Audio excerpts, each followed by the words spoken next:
करने का। सबसे पहले बात करेंगे उत्तराखंड की और इस वक्त की ताजा जानकारी आपकी गुलिस्तान न्यूज पर देंगे, क्योंकि उत्तराखंड के अंदर अब ये कहा जा रहा है कि कोविड कर्फ्यू को और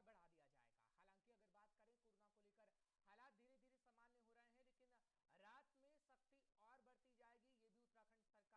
और बढ़ती जाएगी, ये भी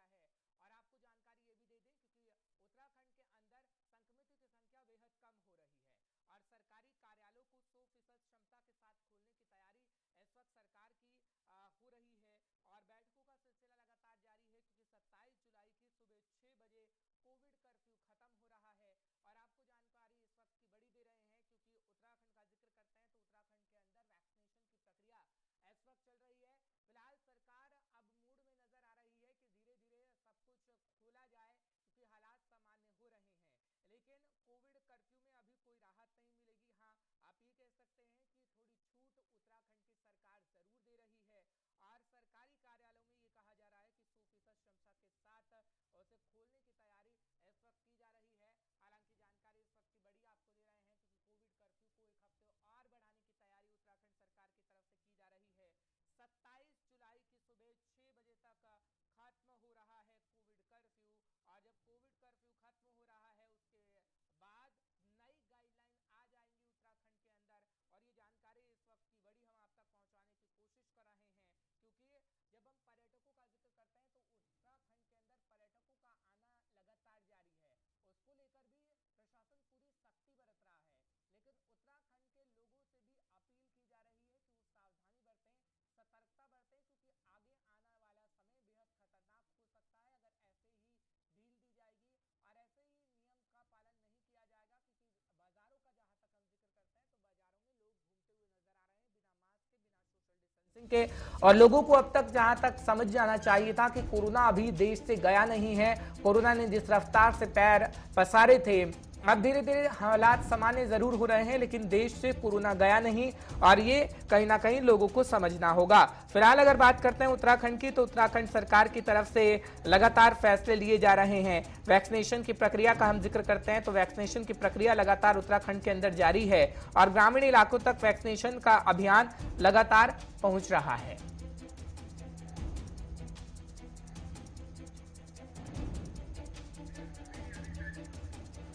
तो बड़ी जानकारी आपको इस वक्त की हम दे रहे हैं। 27 जुलाई की वो तारीख जब कोविड कर्फ्यू खत्म हो जाएगा उत्तराखंड के अंदर से, लेकिन ये कहा जा रहा है कि 27 की शाम को ही सरकार नई गाइडलाइन को जारी कर देगी। हालांकि अगर हम पर्यटकों का जिक्र करते हैं तो पर्यटकों के आने जाने पर कोई पाबंदी उत्तराखंड के अंदर नहीं है और सरकार की तरफ से हालांकि ये निर्देश जारी किए गए थे कि अगर आप उत्तराखंड के अंदर आ रहे हैं तो कोविड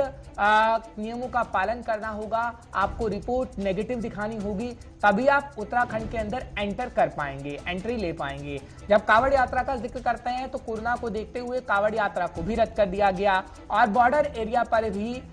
गंगा जल देने का इंतजाम कर दिया गया है। यानी अगर कोई कांवड़ के लिए आता है तो बॉर्डर पर ही उसे रोक दिया जाएगा, वहीं पर उसे गंगा जल दिया जाएगा। और जिसको लेकर पुलिस प्रशासन ने पूरी तैयारी कर ली है, क्योंकि कोविड की रफ्तार का जब हम जिक्र करते हैं तो कोविड की रफ्तार जिस तरीके से उत्तराखंड के अंदर बढ़ी थी, अब गनीमत यह है कि हालात धीरे धीरे सामान्य हो रहे हैं। फिलहाल अगर जिक्र करते हैं हम सरकार का, तो सरकार की तरफ से लगातार ऐसे नियम सामने रखे जा रहे हैं ताकि आगे आने वाले समय में उत्तराखंड का भविष्य खराब ना हो, खासकर कोरोना को लेकर। और आपको जानकारी तो खैर हम दे रहे हैं कि जिस तरीके से कोविड कर्फ्यू को एक हफ्ते आगे बढ़ाने की तैयारी सरकार की तरफ से कर ली गई है और अब यह भी कहा जा रहा है कि रात के समय में खासकर आवाजाही को लेकर सख्ती की जाएगी। और जिस तरीके से रात के समय हम देखते हैं कि लगातार कोविड नियमों का उल्लंघन होता है, अब उसको लेकर प्रशासन सख्ती बरतेगी। धनराज इस वक्त जुड़ रहे हैं हमारे साथ, हमारे संवाददाता हैं, तमाम जानकारी आप तक पहुंचाएंगे। धनराज, क्या जानकारी आपके पास भी है? क्या कोविड कर्फ्यू को बढ़ाया जा सकता है? हालांकि छूट दी है सरकार ने और इस छूट का गलत फायदा आम जनता उठाती हुई नजर भी आ रही है।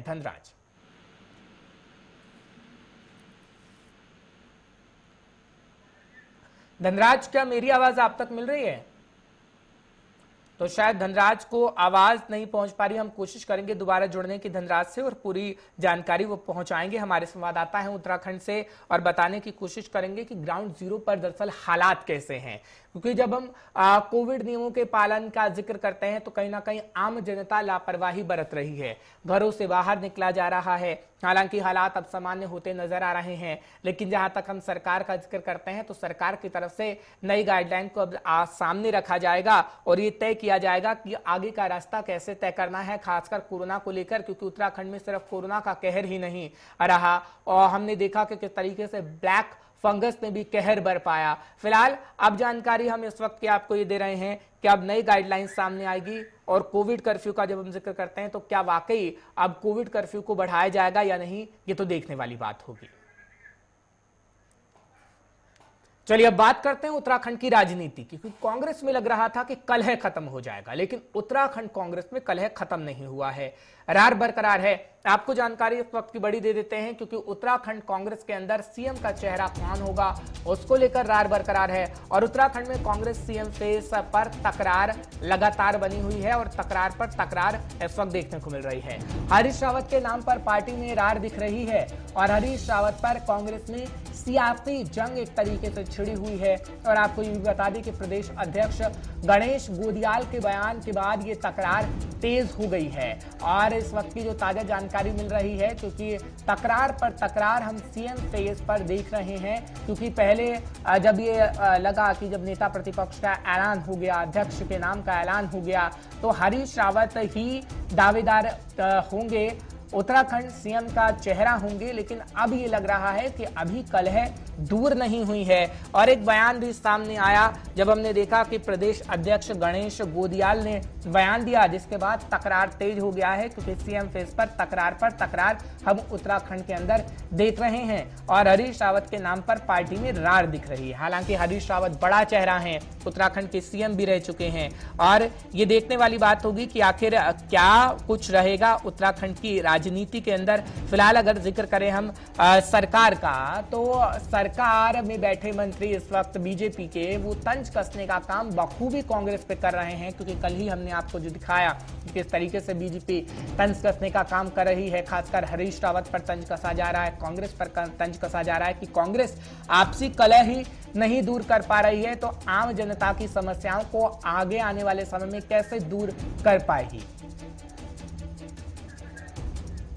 संचित इस वक्त हमारे साथ जुड़ रहे हैं, हमारे संवाददाता हैं, तमाम जानकारी आप तक पहुंचाएंगे। संचित, जानकारी दीजिएगा, उत्तराखंड की राजनीति में घमासान लगातार जारी है। जब जिक्र करते हैं कांग्रेस का तो ये कहा जा रहा था कि कांग्रेस में सब कुछ ठीक ठाक होते हुए नजर आ रहा है, पर क्या वाकई ठीक हो गया है? क्योंकि हरीश रावत के नाम पर इस वक्त रार बरकरार है और ये कहा जा रहा है कि जिस तरीके से गणेश गोदियाल ने बयान दिया है देवेंद्र यादव के बयान को लेकर, उससे कहीं ना कहीं खटपट बढ़ गई है उत्तराखंड कांग्रेस के अंदर और कौन सा रास्ता अब कांग्रेस तय करेगी। देखिए हर्ष, सबसे पहले आपको बता दूं कि बात अगर उत्तराखंड कांग्रेस की करे तो आप देख सकते हैं कि जिस तरीके से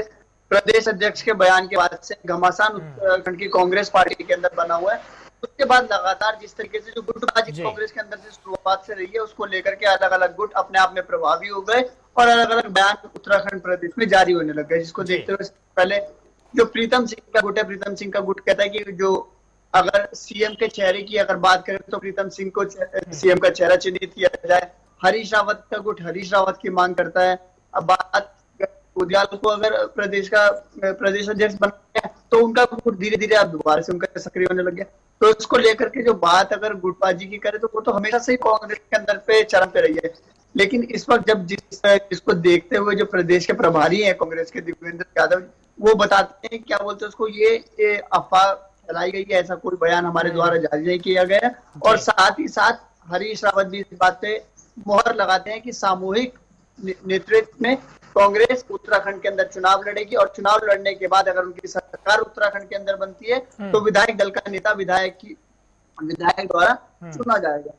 ठीक है, लेकिन संचित हम देख रहे हैं कि पंजाब के अंदर जो सियासी कलह कहीं ना कहीं थी उसे दूर कर लिया गया, सिद्धू की ताजपोशी हुई और कैप्टन अमरिंदर सिंह का कद भी यूं का यूं बरकरार रहा। हालांकि जब हम उत्तराखंड का जिक्र करते हैं तो उत्तराखंड के अंदर आखिर क्यों ये आपसी कलह अब तक दूर नहीं हो पाई है, क्योंकि सभी को साधना होगा, क्योंकि जातिगत समीकरण को भी देखना होगा उत्तराखंड कांग्रेस को, और जिस तरीके से हम कहते हैं कि विकास कार्य को लेकर भी कहीं ना कहीं उत्तराखंड पिछड़ा हुआ है और बीजेपी कह रही है कि विकास कार्य बीजेपी की तरफ से किए गए हैं, तो आखिर कौन सा भरोसा जनता को दिलाएगी उत्तराखंड के अंदर कांग्रेस जो आगे आने वाले समय में सत्ता पर काबिज हो पाए, या इस भरोसे से कांग्रेस बैठी है कि हाँ जी एक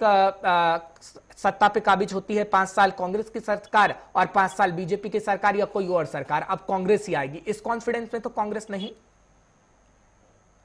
देखिए मैं आपको बता दूं कि जो आपने बात कही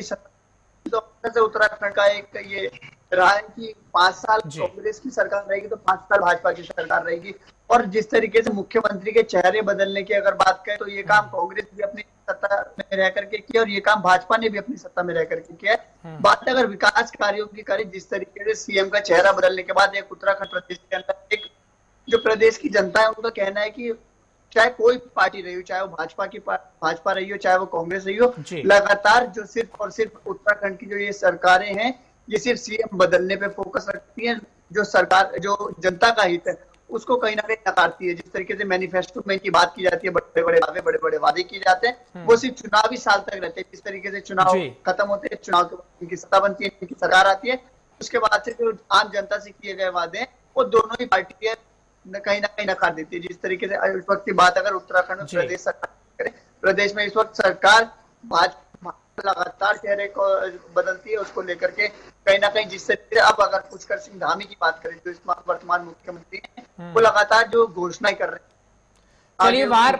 पलटवार का दौर जारी है, पर क्या कांग्रेस में वाकई सब कुछ ठीक ठाक हो जाएगा संचित, ये तो खैर वक्त ही बता पाएगा। बहुत बहुत शुक्रिया हमारे साथ जुड़ने के लिए, दर्शकों को अपडेट रखने के लिए। फिलहाल बढ़ते हैं आगे और मौसम का जिक्र भी उत्तराखंड का कर लेते हैं, क्योंकि बात अगर बारिश की करें तो भारी बारिश इस वक्त देखने को मिल रही है खासकर उत्तराखंड के अंदर, और तबाही का मंजर भी देखने को मिल रहा है। आपको बता दें कि अभी कोई राहत फिलहाल नहीं मिलने वाली है और मौसम विभाग की तरफ से कहा गया है कि तकरीबन 30 जुलाई तक प्रदेश में भारी बारिश का सिलसिला जारी रहने वाला है और पहाड़ी क्षेत्रों में यात्रा न करने की सलाह भी लोगों को खास कर दी गई है। बड़ी खबर, बड़ी जानकारी इस वक्त की आप तक पहुंचाने की पूरी कोशिश कर रहे हैं, क्योंकि जब हम जिक्र करते हैं पहाड़ी इलाकों का तो पहाड़ी इलाकों में इस वक्त भारी बारिश कहर बनकर बरप रही है और इस वक्त आम जनता काफी मुश्किलों में है और लोगों की मुश्किलें फिलहाल और बढ़ने वाली हैं। अभी राहत नहीं मिलेगी क्योंकि 30 जुलाई की तारीख को तय किया है मौसम वैज्ञानिकों की तरफ से, और मौसम वैज्ञानिक ये कहते हैं कि 30 जुलाई तक लगभग यही स्थिति आपको देखने को मिलेगी और जानकारी हम आप तक पहुंचाने की कोशिश लगातार करते ही रहेंगे। जिस तरीके से हम तस्वीरें आपको लगभग एक हफ्ते से दिखा रहे हैं उत्तराखंड के अंदर जो मंजर बना हुआ है, हालांकि अलग अलग राज्यों का जिक्र करें तो इस वक्त कई राज्य हैं जो बाढ़ से प्रभावित हैं, भारी बारिश से प्रभावित हैं, नदियां उफान पर हैं, क्योंकि खासकर बिहार का जिक्र करें तो बिहार में इस वक्त बाढ़ का कहर देखने को मिल रहा है, महाराष्ट्र में भारी बारिश का कहर देखने को मिल रहा है, इसी तरीके से कर्नाटक के अंदर भी भारी बारिश का मंजर नजर आ रहा है। लेकिन उत्तराखंड का जिक्र करते हैं तो उत्तराखंड के अंदर भारी बारिश का कहर इस वक्त हम खासकर देख सकते हैं और अभी फिलहाल कोई राहत मिलने की उम्मीद नहीं है। नवीन शुक्ला इस वक्त हमारे साथ जुड़ रहे हैं फोन लाइन पर। नवीन, जानकारी दीजिएगा कितने और दिनों तक ये भारी बारिश का सामना आम जनता को करना पड़ेगा उत्तराखंड के अंदर? नवीन जी बता दूं कि लगातार जो है उत्तराखंड में जो है बारिश का सिलसिला जारी है। अगर राजधानी देहरादून की बात करें तो राजधानी देहरादून में ही देर रात से बारिश हो रही है। इसके साथ ही अगर उत्तराखंड के 13 जिलों की बात करें तो 13 जिलों में लगातार जो है बारिश हो रही है। इसके साथ ही कहीं कहीं जो है पहाड़ियों से मलबा आने से रास्ता भी बाधित हुआ। हालांकि जो शासन और प्रशासन है उन्हें पूरी तरीके से अलर्ट मोड पर रखा गया है कि जहां पर भी अगर यातायात बाधित होता है या फिर कोई घटनाएं होती है वहां पर बचाव कार्य शुरू किया जाए। इसके साथ ही आपको बता पुष्कर सिंह धामी ने भी सोशल मीडिया के माध्यम से अपील की है कि अगर आपको जरूरी ना हो तो आप बाहर ना निकलें, अगर आवश्यक कार्य ना हो तो बाहर ना निकलें। और तमाम सारी जो व्यवस्थाएं हैं उसे चाक चौबंद करने का काम किया गया है। जिला प्रशासन को अलर्ट पर रखा गया है। जो भी जिलों के जो जिलाधिकारी हैं उन्हें साफ तौर पर यह निर्देशित किया गया है कि अपने जिले की पूरी तरीके से मॉनिटरिंग करें और कहीं पर भी कोई घटना होती है वहां पर तुरंत जाकर राहत और बचाव कार्य किया जाए। इसके साथ ही मौसम विभाग ने आने वाले 30 तारीख तक जो है वह अल्टीमेट दिया है कि 30 तारीख तक जो है लगातार उत्तराखंड में बारिश होती रहेगी। चाहे गढ़वाल मंडल की बात की जाए या फिर कुमाऊं मंडल की बात की जाए तो लगातार जो है वह बारिश का सिलसिला जारी है और तमाम सारी जो व्यवस्थाएं हैं उन्हें भी अलर्ट पर रखा गया है। जो एसडीआरएफ की टीम है उसे भी अलर्ट किया गया है कि आप जहां भी कोई भी घटना होती है आप तुरंत पहुंचे और राहत बचाव कार्य शुरू करें। इसके साथ ही जो पहाड़ी क्षेत्र हैं तमाम सारी जो तरफ जाते हैं। चलिए ठीक है नवीन, लेकिन इस बात की जानकारी दीजिएगा जो नदियां इस वक्त तूफान पर हैं, कौन कौन सी ऐसी नदियां हैं और जो वहां पर लोग बसे हैं, क्या उन्हें राहत शिविरों तक पहुंचाने का काम किया जा चुका है प्रशासन की तरफ से? नवीन जी, निश्चित तौर पर प्रशासन की तरफ से नदियों के किनारे जो लोग बसे हुए थे उन्हें हटाने का काम भी कर दिया गया था। अगर पिछले हफ्ते की बात की जाए तो प्रशासन ने साफ तौर पर अलर्ट जारी करने के साथ ही जो लोग नदियों के किनारे बसे हुए थे उन्हें हटाने का काम शुरू कर दिया गया था। इसके साथ ही अगर ऋषिकेश और हरिद्वार की भी बात की जाए तो कई सारी ऐसी घर हैं और झुग्गी झोपड़ियां हैं जहां पर लोग रहते हैं, उन्हें हटा दिया गया है और उन्हें अलर्ट पर रखा गया है। इसके साथ ही प्रशासन की एक अहम जिम्मेदारी बनी हुई है कि लोगों की मॉनिटरिंग की जाए कि नदियों के किनारे ना जाएं, लोग नदी की तरफ ना जाएं, क्योंकि लगातार उत्तराखंड में जो घटनाएं होती हैं लगातार होती रहती हैं। कई लोग नदी में डूबने से उनकी मौत भी हो जाती है। तो साफ तौर पर प्रशासन है वह अपनी तरीके से पूरी तरीके से अलर्ट है। इसके साथ ही पुलिस प्रशासन को भी अलर्ट पर रखा गया है। पूरी तरीके से जो घाट हैं उनकी मॉनिटरिंग की जा रही है। बहुत बहुत शुक्रिया नवीन, तमाम जानकारी पहुंचाने के लिए, दर्शकों को अपडेट रखने के लिए। फिलहाल उत्तराखंड की जानकारी हमारे संवाददाता आपको दे रहे थे कि आखिर क्या कुछ प्रशासन की तरफ से किया जा रहा है। फिलहाल हर जगह की तस्वीर भी हम आपको दिखा रहे हैं। महाराष्ट्र का जिक्र करें, बिहार का जिक्र करें, उत्तराखंड का जिक्र करें तो मंजर एक जैसा लगभग नजर आ रहा है और हर एक राज्य में एक जैसी तस्वीर ही नजर आ रही है कि लोग परेशान हैं, सड़कें लबालब पानी से भर चुकी हैं और पहाड़ी इलाकों में भूस्खलन की खबर भी सामने आ रहे हैं, जिससे कहीं ना कहीं आम जनता परेशान है क्योंकि ट्रैफिक व्यवस्था की बात करें तो वो सुचारू रूप से नहीं चल पा रहा है और मौसम वैज्ञानिकों की तरफ से पहाड़ी इलाकों का रुख ना करने की सलाह खासकर पर्यटकों को कही गई है। खैर ये देखने वाली बात होगी कि क्या मौसम विभाग की भविष्यवाणी आगे आने वाले दिनों के लिए सच साबित होती है या फिर नहीं।